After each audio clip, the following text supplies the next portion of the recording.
तो सबसे पहले सवाल यह आएगा क्या कि आपका जो ये वेव ऑप्टिक्स है और जो इससे पहले हमने पढ़ा है रे ऑप्टिक्स, ये चीजें जनरेट कहां से हुई, लाइट की थ्योरी शुरू कहां से हुई? तो ये समय शुरू होता है कब? न्यूटन के समय में, जिस समय में साइंटिफिक खोजों में न्यूटन के नाम का डंका बजता था। बात समझ में आ रहा है कि नहीं?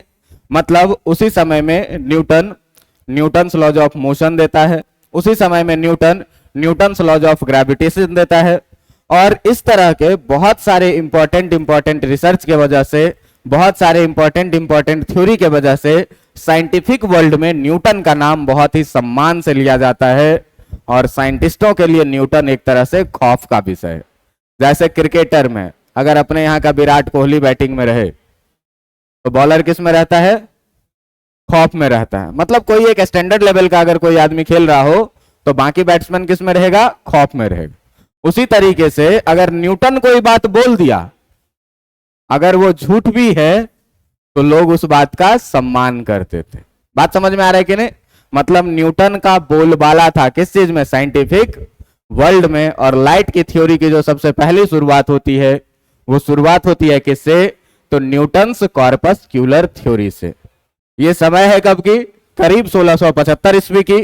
और इस समय में न्यूटन ने ही सबसे पहले लाइट से रिलेटेड थ्योरी दिया, जिस थ्योरी का नाम क्या पड़ा? Newton's कॉर्पस्क्यूलर theory. न्यूटन ने इस थ्योरी में क्या कहा कि जो लाइट है वो छोटे छोटे पार्टिकल्स का बना हुआ है। किस चीज का बना हुआ है? छोटे छोटे पार्टिकल्स का। और जिस पार्टिकल्स का नाम इसने क्या रखा? जिस पार्टिकल्स का नाम रखा इसने क्या? कॉर्पस्कल्स।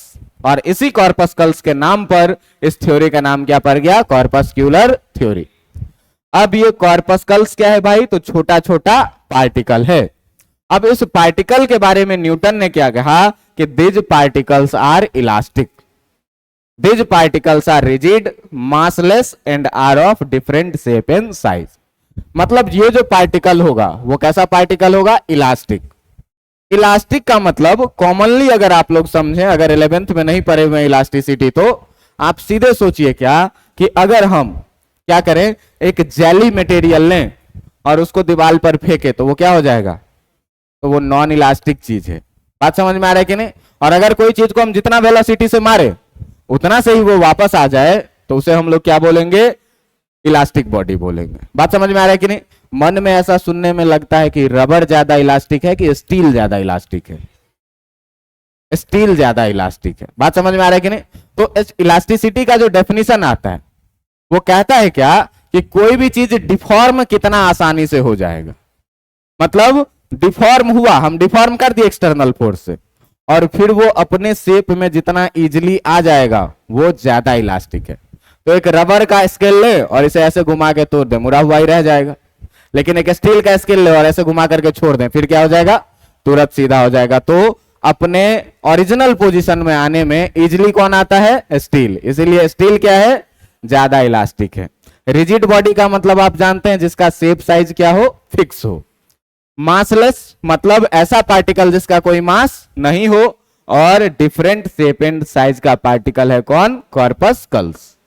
इस कॉर्पस्कल्स के बारे में इन्होंने क्या कहा कि कॉर्पस्कल्स जो है वो स्ट्रेट लाइन में ट्रैवल करता है, और स्ट्रेट लाइन में ट्रैवल करने के साथ साथ ही अलग अलग मीडियम में इस कॉर्पस्कल्स का जो स्पीड होता है वो क्या होता है? अलग अलग होता है। और न्यूटन ने इस समय में कहा था क्या कि जो स्पीड है कॉर्पस्कल्स का, इसके बारे में इन्होंने क्या कहा था कि ये रेयरर मीडियम में जो है सो कम है, और जो डेंसर मीडियम में है वो है क्या? ज्यादा। ये न्यूटन ने कहा था। बात समझ में आ रहा है कि नहीं? हम लोग किसी का दिया हुआ थ्योरी पढ़ रहे हैं तो उसमें अपना जरा सा भी दिमाग लगाना नहीं है, लेकिन एक्टिव दिमाग से हम लोगों को सुनना है। तो पहली बात न्यूटन ने क्या कहा कि इलास्टिक है, रिजिड है, मासलेस है, डिफरेंट शेप एंड साइज का है। दूसरा बात इसने क्या कहा कि कॉर्पस्कल्स स्ट्रेट पाथ पर ट्रैवल करता है with different speed in different medium, कि अलग अलग मीडियम में जो इस कॉर्पस्कल्स का स्पीड होगा वो क्या होगा? अलग अलग होगा। क्या कहा कि रेयरर मीडियम में अधिक स्पीड होगा और डेंसर मीडियम में क्या होगा? आप रेयरर मीडियम और डेंसर मीडियम जानते होइएगा, आपने रे ऑप्टिक्स पढ़ लिया है। बात समझ में आ रहा है कि नहीं? तीसरी बात इन्होंने क्या कहा कि जो अलग अलग कलर है लाइट का, वो अलग अलग कलर इस कॉर्पस्कल्स के डिफरेंट डिफरेंट शेप्स के कारण होता है। आप लोग रे ऑप्टिक्स में पढ़े होइएगा टर्म, इस टर्म में आप क्या पढ़े होइएगा, विबजियोर, ठीक ना, पढ़े हुए हैं क्या नहीं। वायलेट का वेवलेंथ सबसे, रेड का वेवलेंथ सबसे करीब करीब ये होता है कितना 4200, और ये होता है करीब करीब कितना 8000 7800 के आसपास। बात समझ में आ रहा है कि नहीं। तो जिसका कम वेवलेंथ है वो ऑलमोस्ट स्फेरिकल कॉर्पस्कल्स, और जिसका सबसे अधिक है वो मान लो क्या कि प्रिज्म के जैसा 3 डायमेंशनल ये कॉर्पस्कल्स। बात समझ में आ रहा है कि नहीं। तो कह रहा है क्या कि यहां से यहां तक जैसे जैसे वेवलेंथ बढ़ता जाता है, इसके साइज में जो इरेगुलरिटी है ये भी क्या होती जाती है, बढ़ती जाती है। मतलब सीधा सा बात ये कि जो डिफरेंट कलर है लाइट का, वो डिफरेंट कलर किस कारण से है, तो कॉर्पस्कल्स के डिफरेंट शेप और साइज के कारण। ये सब कथन किसके द्वारा कहा गया, न्यूटन साहब के द्वारा कहा गया था अपने लाइट के थ्योरी में। लाइट को कॉर्पस्कल्स पार्टिकल मान के इन्होंने जिन जिन फेनोमेनन का एक्सप्लेन किया, वो फेनन कौन सा था, तो रेक्टिलिनियर प्रोपोगेशन ऑफ लाइट। आप जानते हैं कि लाइट रे कैसे पाथ में मूव करती है, स्ट्रेट पाथ में। तो कॉर्पस्कल्स के पीछे कॉर्पस्कल्स इस तरीके से चलता रहेगा, और इस तरीके से ये सारा कॉर्पस्कल्स जो है सो ट्रेवल करेगा कैसे पाथ में, एक स्ट्रेट पाथ। बात समझ में आ रहा है कि नहीं। हाईली इलास्टिक मटेरियल है कॉर्पस्कल्स। तो इन्होंने जो रिफ्लेक्शन ऑफ लाइट को प्रूफ किया, वो रिफ्लेक्शन ऑफ लाइट को इन्होंने कैसे प्रूफ किया, कहा क्या कि अगर ये एक सरफेस है तो इस सरफेस पर जो आपका कॉर्पस्कल्स है, ये कॉर्पस्कल्स क्या आएगा, स्ट्रेट पाथ में चल के आएगा, इससे टकराएगा। और ये हाईली इलास्टिक अगर मटेरियल है, मान लो कि बॉल है तो ऐसे फेंकेंगे तो बॉल कैसे रिफ्लेक्ट करेगा, इस तरीके से रिफ्लेक्ट कर जाएगा। इस तरीके से इन्होंने क्या किया, रिफ्लेक्शन ऑफ लाइट को भी क्या किया, प्रूफ कर दिया। बात समझ में आ रहा है कि नहीं। इन्होंने रिफ्रैक्शन ऑफ लाइट को भी क्या किया, प्रूफ किया। कैसे, तो न्यूटन्स लॉज ऑफ ग्रेविटेशन उस समय में दिया गया था, और न्यूटन्स लॉज ऑफ ग्रेविटेशन क्या कहता है कि दुनिया का हर एक पार्टिकल दूसरे पार्टिकल को अपने तरफ क्या करती है, अट्रैक्ट करती है। और कॉर्पस्कल्स के बारे में न्यूटन ने क्या कहा था कि ये मासलेस पार्टिकल है, इसका मतलब इसका मास कैसा है, नेग्लिजिबल। और ग्रेविटेशन के थ्योरी में ये बात कहा गया था क्या कि हैवियर बॉडी लाइटर बॉडी को अपने तरफ क्या करती है, अट्रैक्ट करती है। तो कोई मासलेस पार्टिकल है, उसके सामने में अगर कोई दूसरा मीडियम रहे, सपोज करो क्या कि अगर यहां पर हम कर दें कि इस नीचे में कोई सा दूसरा मीडियम है, और इस दूसरे मीडियम को हम मान ले क्या थोड़ा देर के लिए कि ये मीडियम कैसा है, वाटर है, और इधर जो मीडियम है वो है क्या, एयर है। तो अगर कॉर्पस्कल्स एयर से चला और इस सरफेस पर आएगा, तो ये जो पार्टिकल है ये मासलेस पार्टिकल है। नीचे किसका पार्टिकल है, पानी का पार्टिकल। पानी का पार्टिकल इस कॉर्पस्कल्स के सामने में कैसा पार्टिकल होगा, हैवियर पार्टिकल होगा। हैवियर पार्टिकल लाइटर पार्टिकल को क्या करेगा, अपने तरफ खींचेगा, और इस खींचने का जो नेट फोर्स होगा वो किधर के तरफ, नीचे के तरफ लगेगा, और ये पार्टिकल अपना डायरेक्शन क्या करेगा, चेंज कर लेगा। जिसको सीधे जाना चाहिए था वो अपना डायरेक्शन चेंज कर लिया। इस तरीके से न्यूटन ने कॉर्पस्कुलर थ्योरी दे करके रेक्टिलिनियर प्रोपोगेशन को, रेक्टिलिनियर प्रोपोगेशन या इसी को आप क्या बोलिए, लीनियर प्रोपोगेशन बोलिए, इसको भी क्या किया, न्यूटन ने प्रूफ कर लिया। इसके बाद इसने क्या किया, रिफ्लेक्शन को इसने क्या किया, प्रूफ कर लिया इस तरीके से इलास्टिक बोल करके। और ग्रेविटेशन के थ्योरी से इन्होंने क्या किया, रिफ्रैक्शन को भी क्या किया, प्रूफ कर लिया। सारी बातें तो जम रही है, लेकिन इस दुनिया में मासलेस नाम की कोई पार्टिकल होगी, ये बात हजम नहीं हो रही है कि दुनिया में कोई पार्टिकल है और उस पार्टिकल को हम लोग मासलेस मान लें। ये बात हम लोग किसी तरीके से जचती नहीं है। लेकिन नाम ही उस समय का क्या था, बहुत हैप्पी नाम था क्या, न्यूटन, जिसके बात को काटने की किसी की हिम्मत नहीं हो रही थी। और मासलेस वाली कहानी में लोगों को संदेह होने लगा था। बात समझ में आ रहा है कि नहीं। न्यूटन ने अपने थ्योरी में क्या कहा था, न्यूटन ने अपने थ्योरी में क्या कहा था कि speed of light rarer medium में कम होता है, मतलब हवा में पानी की अपेक्षा स्पीड क्या होगा, कम होगा। लेकिन बाद में आकर के एक साइंटिस्ट आए जो जिसका नाम था क्या, फोकॉल्ट। जिसका नाम था क्या, फोकॉल्ट। 1850 में आकर के देखो कि 1675 से लेके 1850 तक इसकी थ्योरी चलती है। ये एक्सप्लेन क्या क्या नहीं कर पाया, तो इंटरफेरेंस ऑफ लाइट को ये एक्सप्लेन नहीं कर पाया। इंटरफेरेंस का मतलब क्या होता है कि जब दो लाइट रे एक दूसरे से मिलेगा तो क्या कहानी होगी, ये कहानी हम लोगों को आगे पढ़नी है। इसके बाद एक है डिफ्रैक्शन ऑफ लाइट। हम लोग लाइट के बारे में क्या पढ़े हैं भाई, कि जो लाइट है वो स्ट्रेट पाथ में चलती है। तो अगर लाइट स्ट्रेट पाथ में चलती है तो इस बोर्ड से जो लाइट निकल रही होगी इस कॉर्नर से, ये तो यहां से सीधे चली गई होगी। तो इस कोना में बैठे आदमी को बोर्ड कैसे दिख रहा है, यहां से जो लाइट निकलेगी वो सीधे चली गई होगी, तो उस कोना में बैठे हुए आदमी को लाइट कैसे दिख रहा है। बात समझ में आ रहा है कि नहीं। तो इस डिफ्रैक्शन के बारे में कहा जाता है क्या, कि जब भी लाइट किसी शार्प कॉर्नर से गुजरती है तो क्या होती है, बेंड हो जाती है। हम लोग जब टॉर्च जलाते हैं तो टॉर्च का मुंह कैसा होता है, ऐसा। तो अगर लाइट सीधे जाती है तो लाइट को कैसे जाना चाहिए, इस तरीके से केवल सीधे जाना चाहिए। लेकिन लाइट क्या होती है, ऐसे जाती है कि नहीं जाती है। तो होता है क्या कि जब भी लाइट किसी शार्प कॉर्नर से गुजरेगा तो वो वहां पर क्या हो जाता है, बेंड हो जाता है। और इसी फेनोमेनन को हम लोग क्या बोलते हैं, डिफ्रैक्शन ऑफ लाइट बोलते हैं। डिफ्रैक्शन ऑफ लाइट को न्यूटन अपने कॉर्पस्क्यूलर थ्योरी से एक्सप्लेन नहीं कर पाया। अगला फेनोमेनन है क्या, पोलराइजेशन ऑफ लाइट। अब कहोगे कि ये पोलराइजेशन क्या होता है, तो बचपन में कभी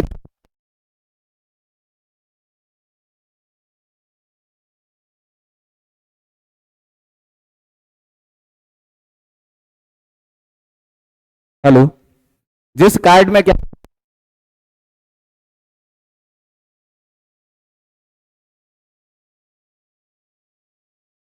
हेलो,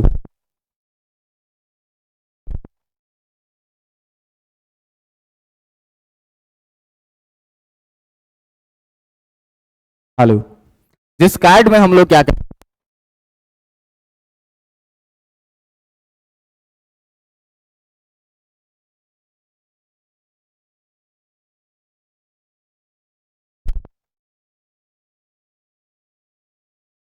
हेलो, हेलो, हेलो, जिस कार्ड में हम लोग क्या करते हैं भाई, कि अगर सामने से देखें तो डोरेमोन दिखता है, थोड़ा सा पलट के देखें तो क्या दिखता है, नोबिता दिखता है। इसी फिनोमेनन को हम लोग क्या बोलते हैं, पोलराइजेशन बोलते हैं। या फिर कभी सीडी का डिस्क आप लोग देखे होइएगा, सीडी के डिस्क को अगर हम लोग घुमाते हैं तो अलग अलग कलर का लाइन घूमता हुआ दिखता है। यही घटना क्या है, पोलराइजेशन है। इन सारे घटनाओं को हम लोगों को आगे जाकर के क्या करना है, पढ़ना है। बात समझ में आ रहा है कि नहीं। तो इस पूरी कहानी में जो है सो न्यूटन इस तीन फिनोमेनन को प्रूफ नहीं कर पाया। 200 साल तक इसका थ्योरी चला केवल नाम के वजह से। क्यों कि इस थ्योरी के पीछे नाम किसका था, तो उस जमाने का सबसे फेमस साइंटिस्ट न्यूटन का नाम। फाइनली करीब करीब 200 साल 175 साल के बाद 1850 में एक साइंटिस्ट आते हैं फोकॉल्ट, जो फोकॉल्ट एक्सपेरिमेंटली इस बात को प्रूफ कर देते हैं क्या, कि स्पीड ऑफ लाइट जो है वो रेयरर मीडियम में अधिक होता है और डेंसर मीडियम में क्या होता है, जो न्यूटन ने उल्टा बताया था। बात समझ में आ रहा है कि नहीं। कैसे इसको प्रूफ करता है, तो इसको न्यूटन के थ्योरी से ही जो है सो प्रूफ कर लिया जाता है। कैसे, तो देखो कि speed of light equal to elasticity upon density of medium होता है रूट अंडर। तो न्यूटन ने क्या कहा था कि जो पार्टिकल है वो बहुत लाइट पार्टिकल और हाईली इलास्टिक पार्टिकल है, और बहुत डेंस पार्टिकल है, बहुत छोटा पार्टिकल है। तो डेंस का मतलब क्या, कि रो इसका क्या हो जाएगा, बहुत कम। लो डेंस का मतलब कम डेंसिटी का पार्टिकल, बहुत हल्का पार्टिकल। तो डेंसिटी कम हो, इलास्टिसिटी ज्यादा हो, तो ज्यादा में कम से डिवाइड करेंगे तो क्या मिलेगा, लाइट का स्पीड क्या हो जाएगा, बहुत ज्यादा। इस तरीके से क्या किया था, फोकॉल्ट ने इस बात को प्रूफ कर लिया था क्या, कि जो स्पीड ऑफ लाइट है वो किस में ज्यादा होती है, रेयरर मीडियम में ज्यादा होती है, जबकि डेंसर मीडियम में कम होती है। अब लोगों की हिम्मत बढ़ गई न्यूटन के थ्योरी को काटने की। कहां पर बात फेल हुई, तो बात फेल हुई कहां पर, कि पार्टिकल है लाइट जिसका नाम कॉर्पस्कल्स देंगे और उसका कोई मास नहीं है। तो दुनिया में ऐसा कौन सा पार्टिकल है जिसका कोई मास ही ना हो। सबसे छोटा पार्टिकल है इलेक्ट्रॉन, उसका भी मास होता है। बात समझ में आ रहा है कि नहीं? बात को आगे बढ़ाया किसने? अब हाइगेंस ने। न्यूटन्स की थ्योरी क्या हो गई? फ्लॉप हो गई। और फ्लॉप होने के बाद एक साइंटिस्ट आते हैं जिनका नाम है क्या? Huygens theory. उसी समय में दे दिया गया था, न्यूटन के ठीक बाद 1678 में। न्यूटन ने कब दिया था? 1675 में। लेकिन इसकी हिम्मत नहीं हो रही थी कि अपनी थ्योरी को हम न्यूटन के सामने में रिप्रेजेंट करें। फौकॉल्ट ने जब इसको क्या किया? प्रूफ कर दिया, तब जाकर के इसका थ्योरी सामने आया और न्यूटन के थ्योरी को इन्होंने काट दिया। इन्होंने क्या कहा कि लाइट जो है वो लॉन्गिट्यूडनल इन नेचर है, और बाद में इन्होंने क्या कहा कि ये ट्रांसवर्स इन नेचर भी है। आप अगर वेव पढ़े होइएगा, नहीं आगे तो 9th क्लास में, तो आप पढ़े होइएगा मैकेनिकल वेव और इलेक्ट्रोमैग्नेटिक वेव। और ये लॉन्गिट्यूडनल और ट्रांसवर्स वेव जो है, ये मैकेनिकल वेव का क्या है? एग्जाम्पल है, टाइप्स है। और मैकेनिकल वेव को ट्रेवल करने के लिए मीडियम की जरूरत होती है। तो इन्होंने क्या कहा? हाइगेंस साहब ने क्या कहा कि जो लाइट है वो कैसा वेव है? Longitudinal wave. लॉन्गिट्यूडनल वेव क्या होता है? जो अपने मीन पोजीशन के लॉन्ग ऊपर नीचे। बात समझ में आ रहा है कि नहीं? और ट्रांसवर्स वेव क्या होता है? जो अपने मीन पोजीशन के लॉन्ग आगे पीछे। जो साउंड हमारा ट्रेवल करता है वो क्या है? मैकेनिकल वेव है। और मैकेनिकल वेव है तो इस मैकेनिकल वेव को चलने के लिए क्या जरूरत होती है? मीडियम की जरूरत होती है। पहली बार अगर लाइट को किसी ने वेव कहा तो वो किसने कहा? हाइगेंस ने कहा। और हमको ये पूरा चैप्टर हाइगेंस के आगे पीछे ही पढ़ना है। एक और साइंटिस्ट आएंगे यंग्स, जिनको भी पढ़ना है, लेकिन मेनली हमको किसको पढ़ना है? हाइगेंस को। इन्होंने क्या कहा कि लाइट कैसा है भाई? मैकेनिकल वेव है। पहले कहा क्या कि लॉन्गिट्यूडनल, बाद में क्या कहा? Transverse wave. जिसको चलने के लिए किसकी जरूरत होती है? मीडियम की जरूरत होती है। अब लोगों ने कहा क्या कि अगर भाई साहब लाइट मैकेनिकल वेव है जिसको चलने के लिए मीडियम की जरूरत होती है, तो मुझे जरा सा आप बता दें कि सन से लाइट अर्थ तक कैसे पहुंचती है? बीच में तो बहुत सारा ऐसा जगह है जहां पर कोई मीडियम नहीं है, ठीक ना? तो लोगों ने क्या क्वेश्चन किया? लोगों ने क्वेश्चन क्या किया कि how the light reach to earth, how the light reach to earth from sun, कि सन से अर्थ पर लाइट कैसे पहुंचती है जबकि बीच में बहुत जगह ऐसा है कि कोई मीडियम। भाई हम भी कोई थ्योरी दिए रहेंगे और मेरा थ्योरी गलत साबित होता जाएगा, तो हम चाहेंगे कि कुछ ऐसा करें कि मेरा थ्योरी क्या हो जाए? बच जाए। तो इसी क्वेश्चन के जवाब में इन्होंने अपने थ्योरी को प्रोटेक्शन देने के लिए एक थ्योरी लाया, जिस थ्योरी के बारे में इन्होंने क्या कहा कि ये ईथर थ्योरी है। ध्यान रखना, ये केमिस्ट्री वाला ईथर नहीं है। बात समझ में आ रहा है कि नहीं? ईथर थ्योरी दिया। इन्होंने कहा क्या कि इस पूरे ब्रह्मांड में एक मीडियम एग्जिस्ट करता है, जो मीडियम बहुत कम डेंसिटी का है, हाईली लो डेंस है, जिसको इंसान फील भी नहीं कर सकता है, और ये हाईली इलास्टिक मीडियम है। बात समझ में आ रहा है कि नहीं? तो यही बोला कि हाईली इलास्टिक मतलब इलास्टिसिटी इसकी क्या हो गई? बहुत ज्यादा। और डेंसिटी इसकी क्या हो गई? बहुत कम। इसका मतलब किसी भी मीडियम में जो लाइट की स्पीड होगी ये क्या हो जाएगी? बहुत ज्यादा होगी। बाद में इनका थ्योरी फ्लॉप किया कहां पर? तो इनका थ्योरी फ्लॉप किया कहां पर भाई? कि ईथर एक मीडियम है जो इतना लो डेंस मीडियम है जिसको कोई फील नहीं कर सकता है। अगर हवा का टेम्परेचर थोड़ा सा बदलता है तो मीडियम का नेचर बदलता है, तो इंसान को फील बदल जाता है। लेकिन ये एक ऐसा मीडियम है जिसको इंसान फील ही नहीं कर सकता है। यहां पर हाइगेंस की भी ये थ्योरी क्या हो जाती है? फ्लॉप। लेकिन इस फ्लॉप थ्योरी के माध्यम से हाइगेंस बहुत सारे फेनोमेनन को प्रूफ कर लेते हैं, जिसमें लीनियर प्रोपोगेशन है, ये तो न्यूटन भी कर लिया था। रिफ्लेक्शन ऑफ लाइट को प्रूफ कर लिया था। लेकिन जो लॉज ऑफ रिफ्लेक्शन है आपका, जिसको आप पढ़े हैं एंगल आई इक्वल टू क्या? एंगल आर, इसको वेव थ्योरी से हाइगेंस ने प्रूफ करके दिखाया। रिफ्रैक्शन को भी इसने प्रूफ किया और लॉज ऑफ रिफ्लेक्शन दिया, जिसे आप स्नेल्स लॉ बोलते हैं। Sine of angle i by sine of angle r equal to क्या होता है? कांस्टेंट होता है। ये क्या है? Snell's law. इसको भी इन्होंने क्या किया, प्रूफ करके दिखाया। और वेव नेचर से कैसे हम इसको प्रूफ करेंगे, हाइगेंस थ्योरी का यूज करके, ये इंपॉर्टेंट है, अपने सिलेबस में है, इसको हम लोगों को पढ़ना है कि लॉज ऑफ रिफ्लेक्शन और लॉज ऑफ रिफ्रैक्शन को हम लोग हाइगेंस थ्योरी से कैसे प्रूफ करेंगे। बात समझ में आ रहा है कि नहीं? इतना चीज तो भाई न्यूटन भी कर दिया था। इन्होंने एडिशनल क्या किया, इंटरफेरेंस को प्रूफ कर लिया, डिफ्रैक्शन को प्रूफ कर लिया, लेकिन पोलराइजेशन को प्रूफ करने में हाइगेंस थ्योरी असमर्थ रहा।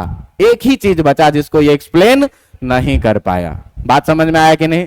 इसकी थ्योरी फ्लॉप कहां हो गई? तो पहला झूठ क्या कि मैकेनिकल वेव है जिसको चलने के लिए मीडियम की जरूरत होती है। लोग कहा कि सूर्य से पृथ्वी तक लाइट कैसे आता है? इन्होंने क्या कहा भाई कि पूरे ब्रह्मांड में एक मीडियम है, नाम क्या, ईथर, जो बहुत ही हल्की मीडियम है, हाईली इलास्टिक मीडियम है, जिस मीडियम से लाइट क्या करता है, ट्रैवल करता है। लेकिन ये झूठ बहुत ज्यादा देर तक नहीं चला और तुरंत एक नया थ्योरी आता है जिसे हम लोग बोलते हैं Maxwell electromagnetic wave theory. EM का मतलब इलेक्ट्रोमैग्नेटिक वेव थ्योरी, ठीक ना? इसको क्या बोलेंगे, इलेक्ट्रोमैग्नेटिक वेव थ्योरी। और आपको पता होगा कि इलेक्ट्रोमैग्नेटिक वेव थ्योरी में इलेक्ट्रोमैग्नेटिक वेव को चलने के लिए किसी मीडियम की जरूरत नहीं होती है। मैक्सवेल ने क्या कहा कि जो लाइट है वो है क्या चीज, तो लाइट है क्या, इलेक्ट्रोमैग्नेटिक वेव है, जो डिफरेंट मीडियम में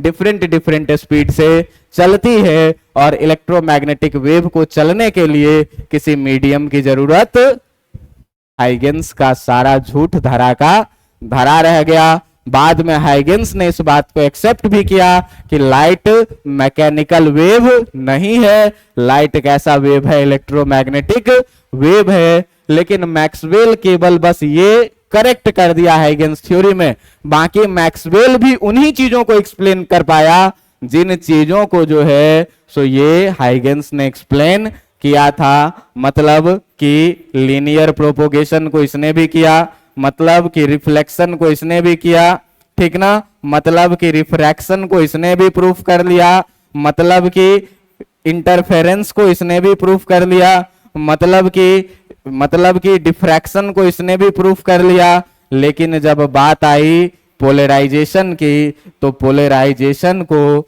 ये भी प्रूफ नहीं कर पाया। और बाद में अभी तक दो थ्योरी हम लोग पढ़े, लाइट का पार्टिकल नेचर न्यूटन, लाइट का वेव नेचर हाइगेंस। बाद में इसको करेक्ट किया किसने, मैक्सवेल ने। बाद में दोनों एक मत हो गए, तो वेव थ्योरी में हाइगेंस और मैक्सवेल दोनों का नाम है। ये थ्योरी चली, पोलराइजेशन को प्रूफ नहीं कर पाया। इसी बीच में एक नई थ्योरी आती है जिसे हम लोग बोलते हैं आइंस्टीन क्वांटम थ्योरी।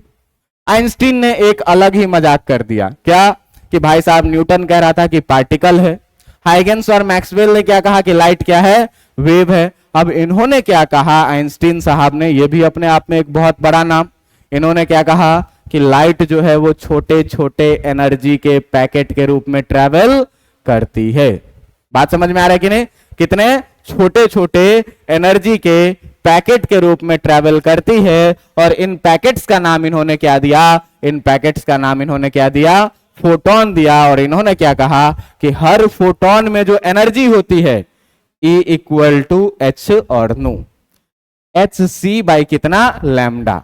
E क्या है, तो E जो है तुम्हारा यहां पर एनर्जी इन ईच फोटोन है।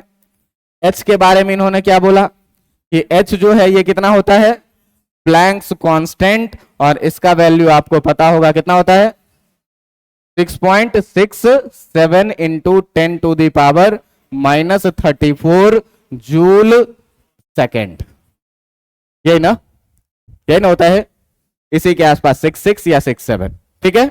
ये प्लैंक्स कांस्टेंट है। इसके बाद आपको क्या बोला गया कि ये जो नू है ये है क्या, फ्रीक्वेंसी ऑफ लाइट है, हर लाइट का एक फ्रीक्वेंसी होगा।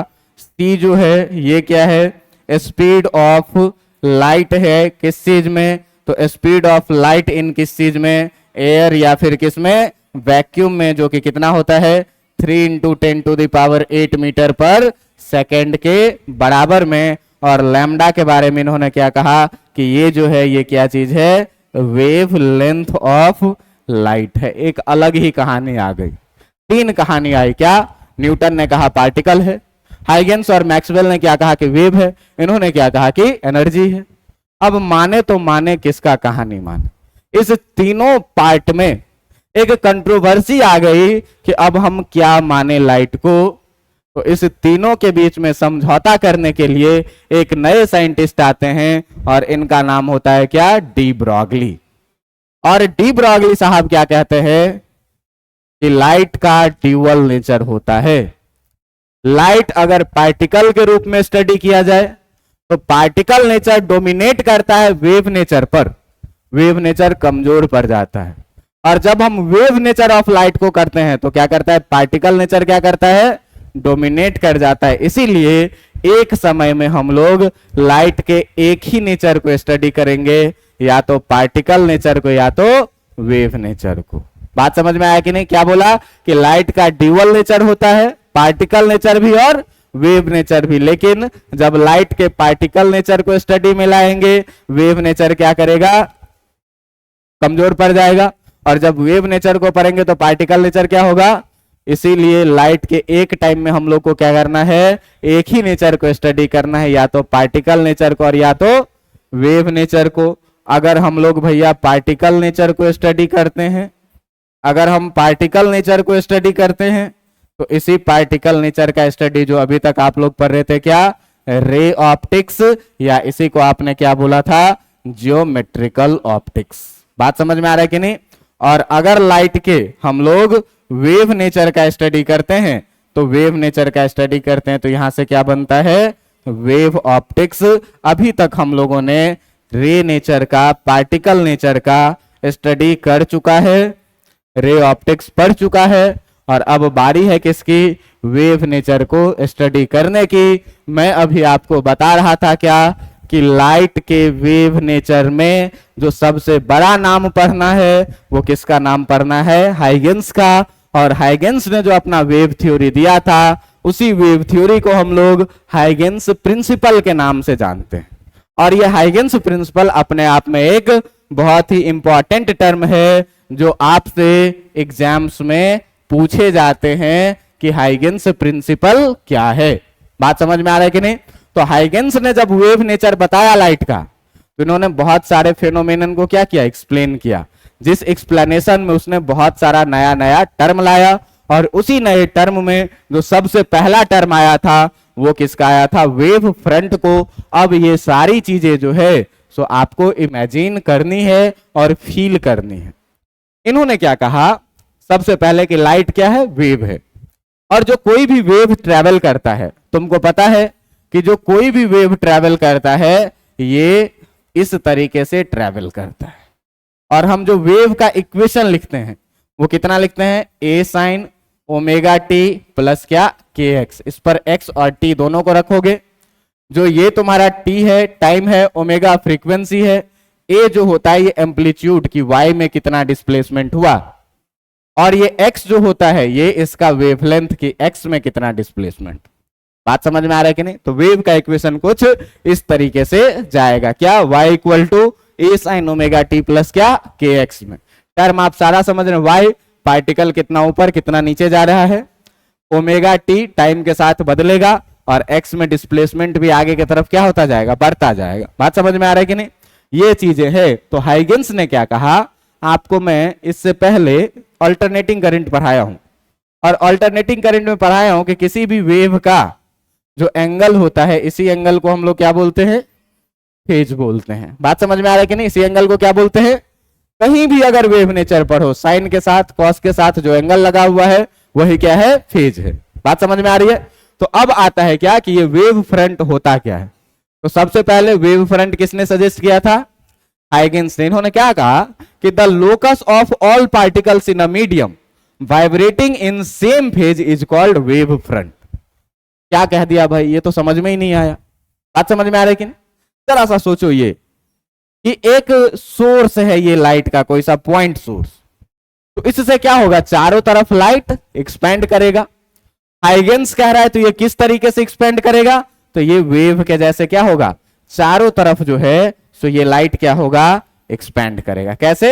वेव के तरफ। मीडियम चारों तरफ सेम है, तो सेम मीडियम में लाइट का स्पीड भी क्या होगा, सेम। मतलब कि अगर हम लोग एक्स डायरेक्शन में डिस्प्लेसमेंट का बात करें तो टी टाइम का बात करें, अगर हम लोग मान लें कि लाइट का जो स्पीड है, ये स्पीड है कितना v, और जो टाइम लग रहा है इस टाइम को हम लोग थोड़ा देर के लिए मान लें कितना टॉर।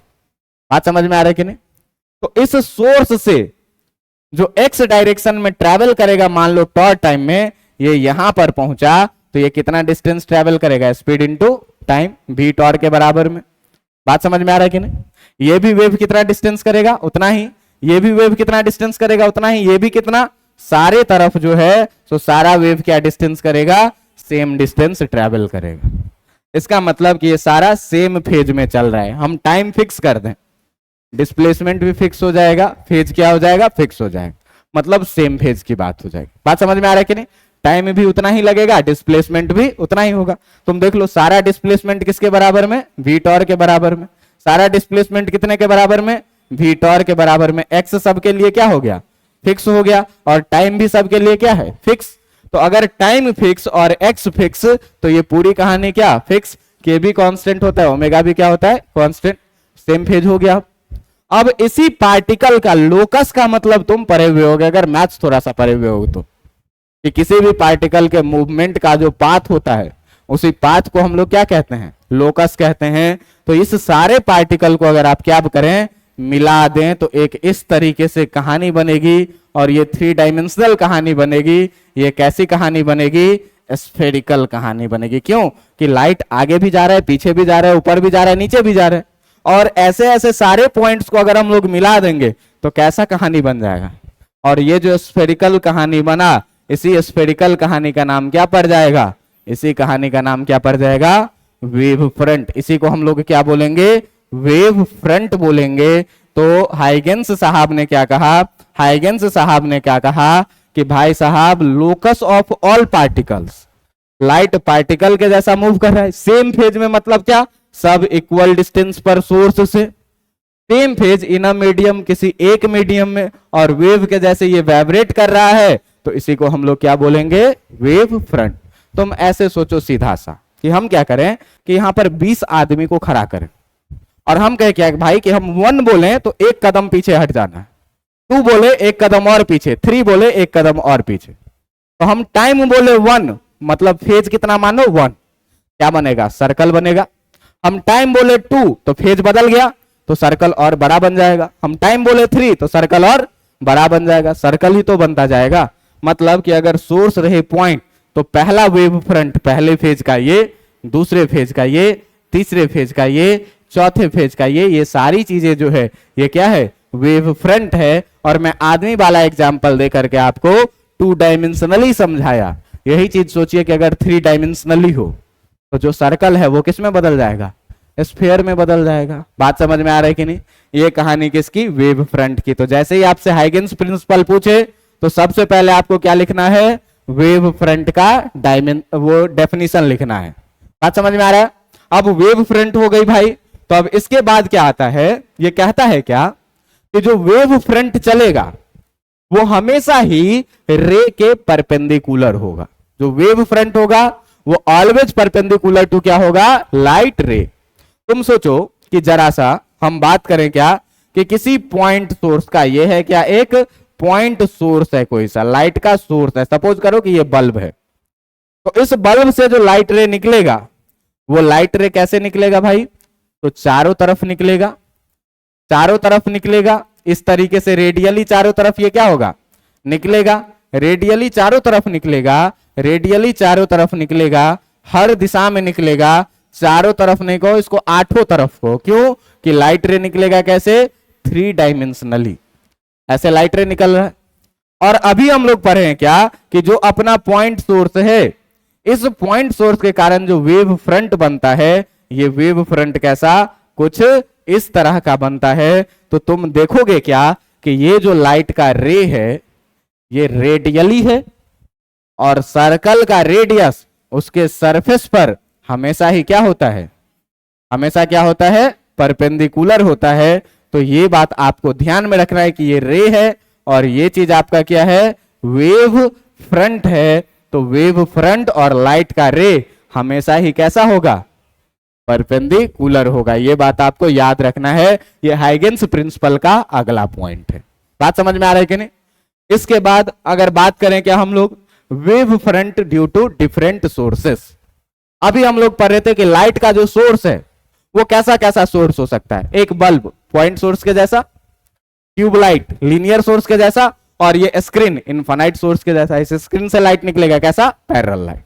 बात समझ में आ रहा है कि नहीं? रे ऑप्टिक्स में आपने पढ़ा भी होगा कि अगर इनफाइनाइट से कोई लाइट रे आ रही है तो उसे क्या मानेंगे, पैरेलल मानेंगे। बात समझ में आ रहा है?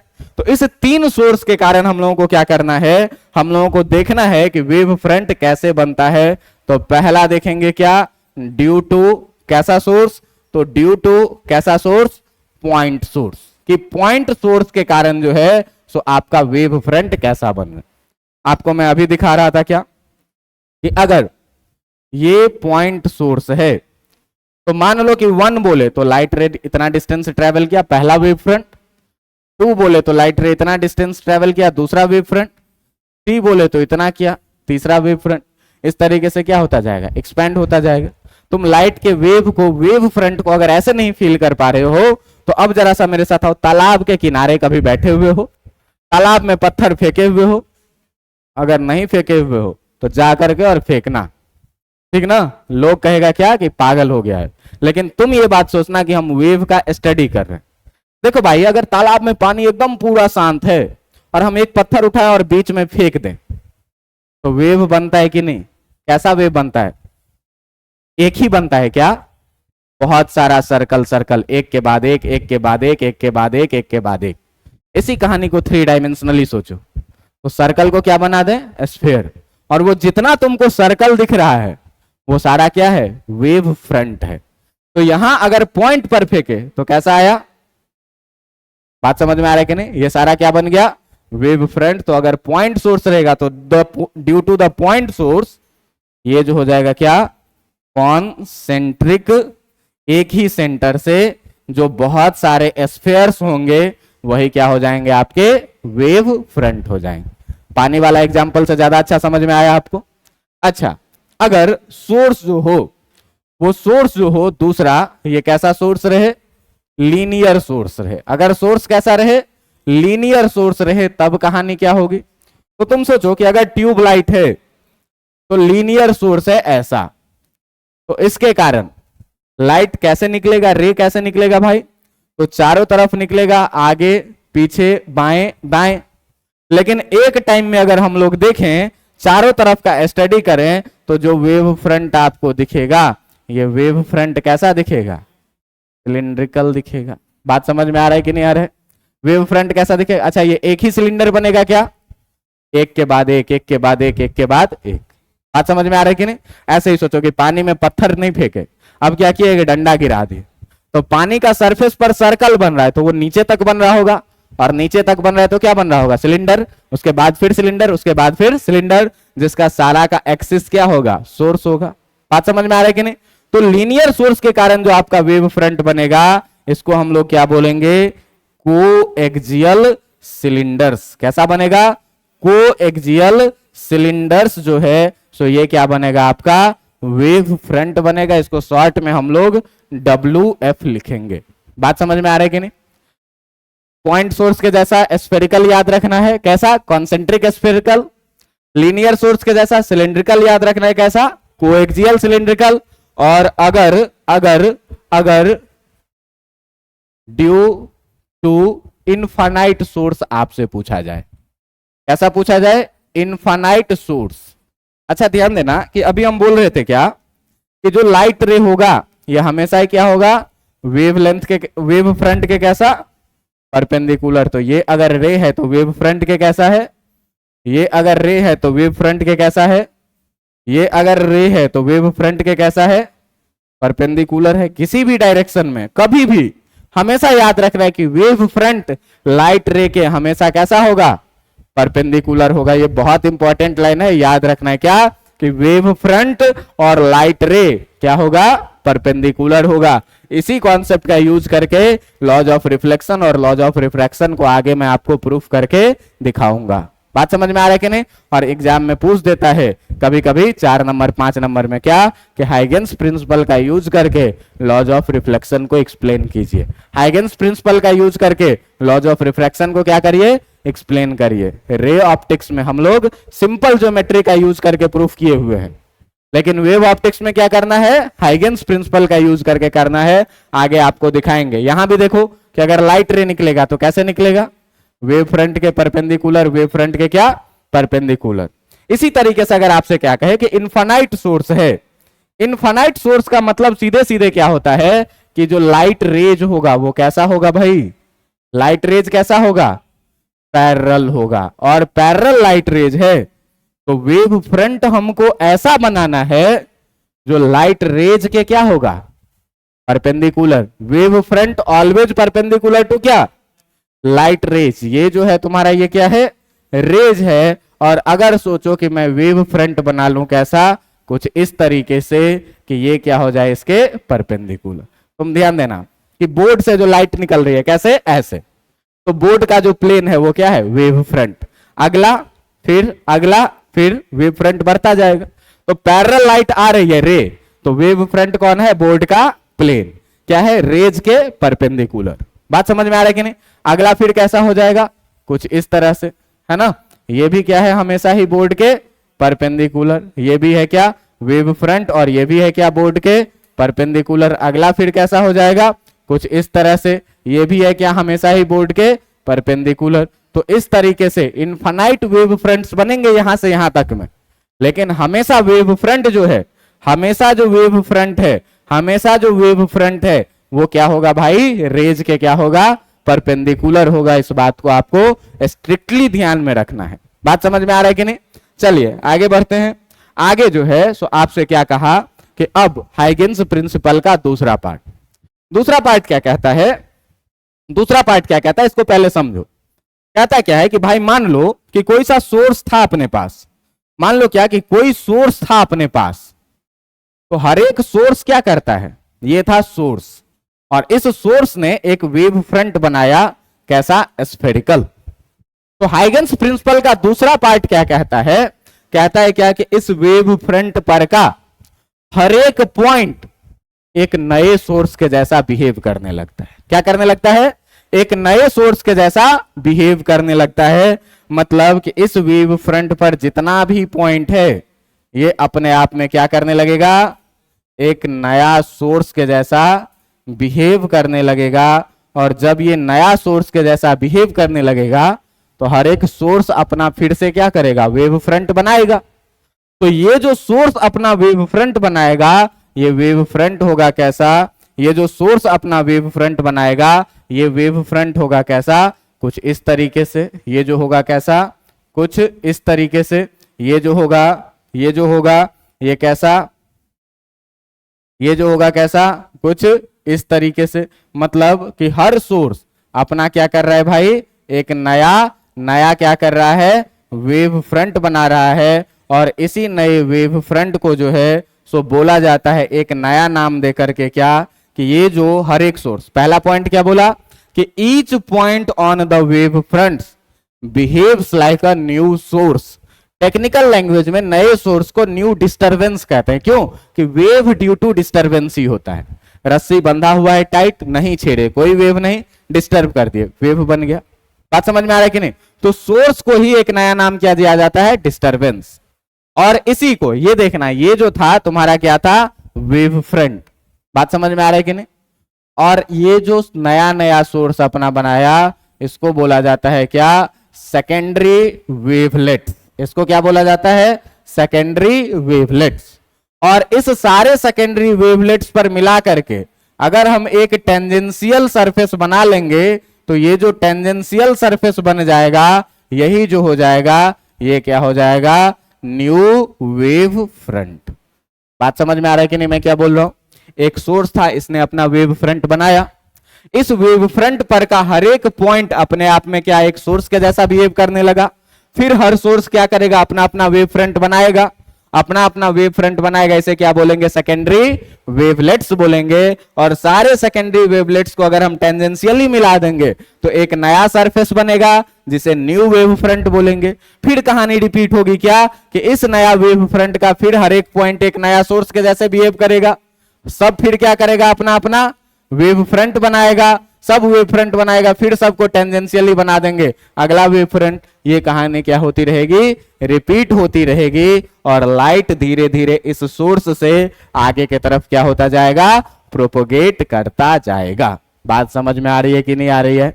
अगर बात समझ में आ रही है तो इसी बात को यहां पर लिखा हुआ है क्या कि each point on wave fronts act as a source of new disturbance. एक नया सोर्स के जैसे, नया डिस्टरबेंस के जैसे हर एक पॉइंट क्या करने लगता है? बिहेव करने लगता है। और इसी को हम लोग क्या बोलते हैं?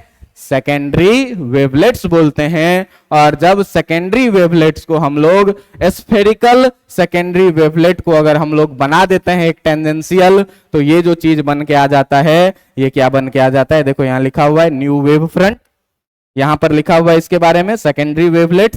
और ये जो है आपका पॉइंट सोर्स था और ये आपका नया नया सोर्स के जैसा ये सब बिहेव करने लगा था। यही डायग्राम मैंने आपको पीछे बना के दिखाया है। और अगला पॉइंट क्या? The tangential surface to all the secondary wave fronts, कि जो भी सेकेंडरी वेव फ्रंट्स है, ये वाला जो छोटा छोटा स्फीयर तुमको दिख रहा है, इसको जब टेंजेंशियली मिला देते हैं तो हमको क्या मिल जाता है? नया वेव फ्रंट मिल जाता है। और हाइगेंस का थ्योरी यहां पर हो जाता है समाप्त। तो अगर आपसे हाइगेंस प्रिंसिपल लिखने के लिए बोले 2 नंबर में, तो आप क्या लिखेंगे? इसको जरा सा देख लीजिए। पहला कहानी आप लिखेंगे किसका? वेव फ्रंट क्या होता है।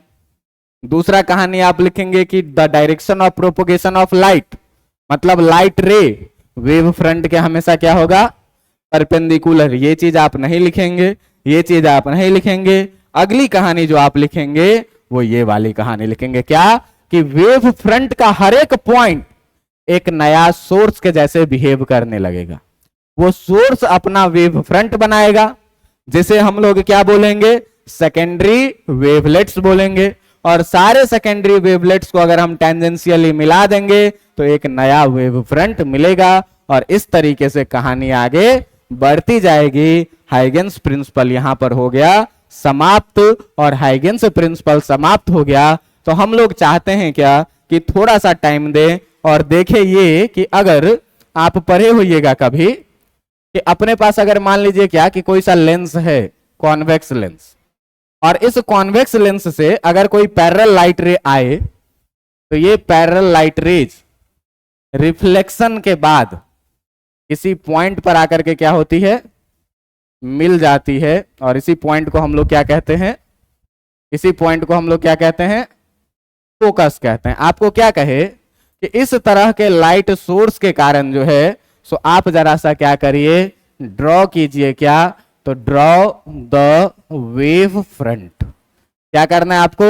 वेव फ्रंट बनाना है। तो ये बताओ, इधर जो लाइट रे आ रही है ये कैसी लाइट रे है? पैरेलल लाइट रे है। अभी मैंने सिखाया था आपको क्या कि पैरेलल लाइट रे के कारण जो वेव फ्रंट बनेगा वो कैसा वेव फ्रंट बनेगा? सरफेस के कैसा? परपेंडिकुलर। कोई बात है क्या? ये लाइट रे कैसे आ रही है? कहां पर मिल रही है? ये एक पॉइंट सोर्स के जैसा बिहेव करेगा कि नहीं? और पॉइंट सोर्स के जैसा बिहेव करेगा तो यहां पर जो वेव फ्रंट बनेगा ये कैसा बनेगा? स्फेरिकल। बात समझ में आ रहा है कि नहीं? कोई दिक्कत है क्या? स्फेरिकल। अच्छा, इसी तरीके से अगर हम लोग मान लें क्या, अगर हम लोग मान लें क्या कि ये जो कॉन्वेक्स लेंस था इसे अब क्या कर दें? थोड़ा सा हम कर दें क्या? Concave lens.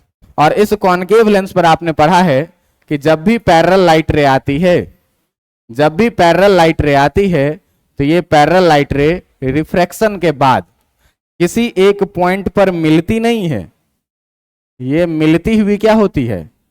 लगती है। मतलब यहां से ऐसे चली जाएगी, ये वाली यहां से ऐसी चली जाएगी, ये वाली यहां से ऐसी चली जाएगी, और ये वाली यहां से कुछ ऐसी चली जाएगी। तो तुमसे पूछा जाए क्या कि इसके कारण वेव फ्रंट बनाओ, तो देखो कि इधर से जो लाइट रे है ये तुम्हारा कैसा लाइट रे है? पैरेलल। और यहां से लग रहा है क्या?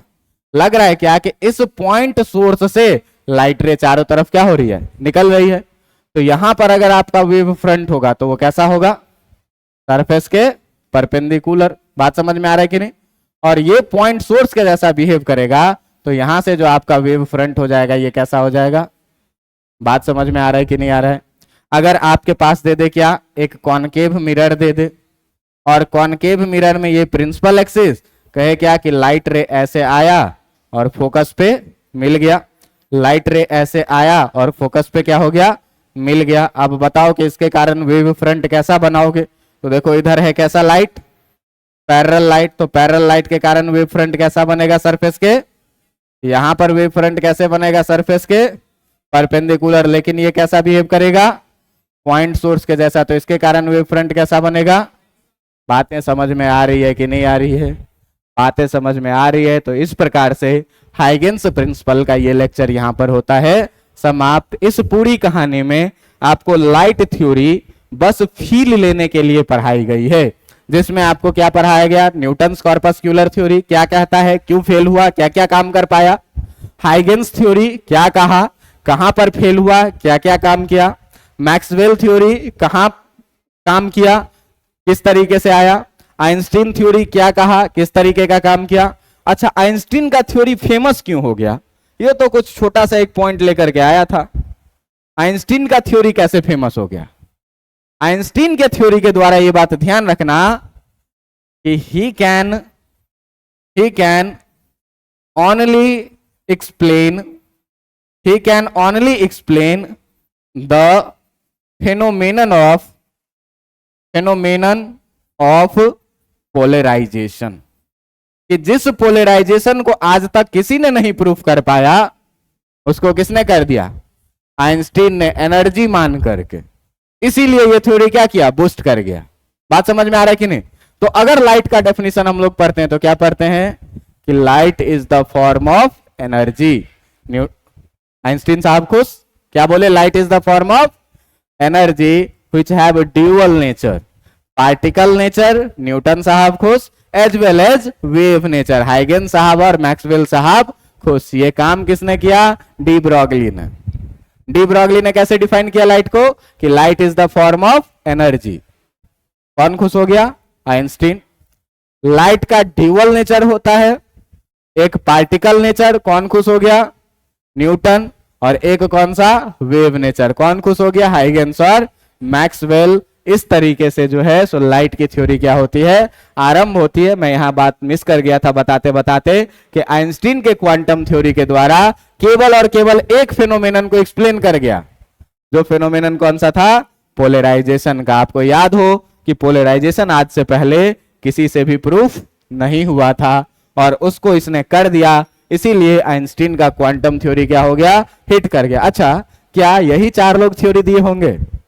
बीच में हजारों थ्योरी आती है, लेकिन जो थ्योरी कुछ कर दिया उसी का क्या होता है, नाम हो जाता है। बात समझ में आ रहा है कि नहीं? इसीलिए इस पूरे कहानी को आप थोड़ा अच्छे से पढ़िएगा। आप देख रहे हैं कि बहुत सारा टेक्निकल टर्म आ रहा है, बहुत सारी चीजें इमेजिन करनी पड़ रही है, वेव फ्रंट। बात समझ में आ रहा है कि नहीं? याद करना पड़ेगा चीजों को, तब जाकर के एग्जाम में से अच्छे नंबर के क्वेश्चन पूछे भी जाते हैं और बनते भी हैं, बोर्ड एग्जाम्स में भी और कॉम्पिटिटिव एग्जाम्स में भी। इसीलिए ढंग से पढ़ के आइएगा। आज का जो सबसे इंपॉर्टेंट कहिए या मास्टर माइंड लाइन कहिए, तो आज का जो सबसे मास्टर माइंड लाइन रहा है आपका, ये कौन सा लाइन रहा है, तो ये लाइन रहा है कौन सा, सबसे इंपॉर्टेंट लाइन ये, कि direction of propagation of light always perpendicular किसके, वेव फ्रंट को। और इसी स्टेटमेंट के साथ हम लोग अगले क्लास में रिफ्लेक्शन और रिफ्रैक्शन का प्रूफ देखेंगे, हाइगेंस प्रिंसिपल से कैसे लॉज ऑफ रिफ्लेक्शन को प्रूफ किया जाएगा, कैसे लॉज ऑफ रिफ्रैक्शन को प्रूफ किया जाएगा। आज की कहानी समझ में आ गई है, कोई दिक्कत नहीं है। सेम मीडियम में लाइट का स्पीड क्या रहेगा, सेम रहेगा। मीडियम बदलेगा तो लाइट का स्पीड क्या हो जाएगा, बदल जाएगा। अच्छा, यहां पर एक चीज और देखना कि वेव फ्रंट में यहां चारों तरफ का मीडियम क्या है, सेम है। लेकिन जरा सा तुम सोचो कि मैं क्या करूं कि मीडियम को थोड़ा सा क्या करूं, बदल दो। मैं इधर थोड़ा सा जगह आपसे लेना चाहूंगा कि यहां पर जो है सो सपोज करिए क्या चीज है, वाटर, और यहां पर क्या है, एयर। और अब की बार जो हमारा पॉइंट सोर्स है वो यहां पर है, सोर्स कहां पर है? मैं आपसे पूछूं कि वेव फ्रंट कितना होगा, तो हवा में लाइट का स्पीड क्या? ज्यादा। पानी में क्या? तो मान लो 1 सेकेंड में ये लाइट जो है सो इतना डिस्टेंस ट्रेवल किया हवा में चारों तरफ, ये इतना डिस्टेंस 1 सेकेंड में। तो पानी में इससे ज्यादा डिस्टेंस ट्रेवल करेगा कि कम डिस्टेंस? कम। तो ये वेव फ्रंट ऐसा बनेगा क्या पूरा स्फीयर? नहीं। क्या होगा कि सेम फेज में इसका स्पीड क्या हो गया, तो ये नीचे से क्या हो जाएगा? पिचक जाएगा। क्यों? कि यहां से जब तक ये यहां गया तब तक में ये यहां से कहां तक पहुंचा? यहीं तक। तो फेज सेम रखना है, तो फेज सेम रखना है तो डिस्टेंस क्या हो जाएगा? बदल जाएगा, और ये वेव फ्रंट क्या हो जाएगा? पिचक जाएगा। बात समझ में आ रहा है कि नहीं आ रहा है? तो ये बात भी आपको ध्यान में रखना है कि मीडियम सेम तब स्फेरिकल या सिलिंड्रिकल, एग्जैक्ट। मीडियम बदलेगी तो ये कहानी भी क्या करेगी? वैरी करेगी। खैर, हम लोगों को जो पढ़ना है उसमें हमेशा ही मीडियम एक जैसा रखना है। रिफ्रैक्शन में मीडियम बदलेंगे तो स्पीड बदलेगा। क्लियर है बात? कोई दिक्कत? कोई दिक्कत नहीं। तो आज के क्लास को यहीं पर करते हैं समाप्त। मिलेंगे अगले दिन अगले कॉन्सेप्ट के साथ।